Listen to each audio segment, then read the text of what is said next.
अब न दे हबो उधारी तो है कि ये बाबू ये चुम्मा है भारी। ई बात हाँ गन्ना बेच के चुम्मा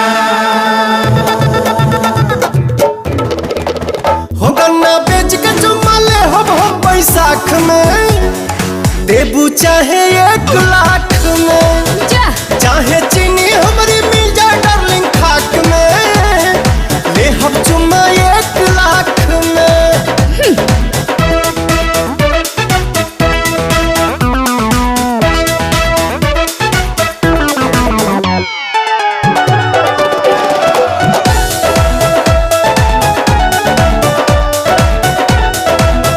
कितना अइले बब्बर शेर भइले हमरा आगे ढेर खेल भइल तीर कमान लेके भगल है अपन जान जी।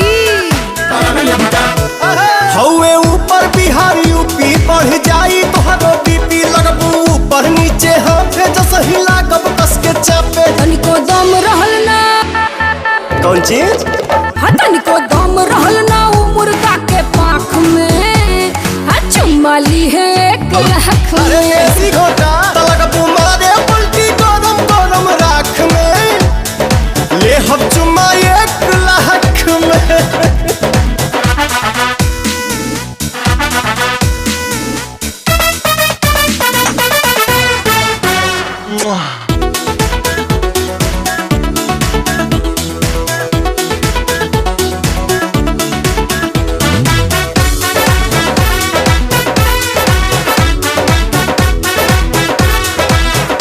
सुना सुना ये नमूना तोहसे बहनी हम बचगुना हम हई गोरी बुलेट तू ता हाउ छटकी लूना। झूठो बनो तारो बम तो से तनिको नहीं कम कोई चाह धामा धूम चाहिए एकरा खातिर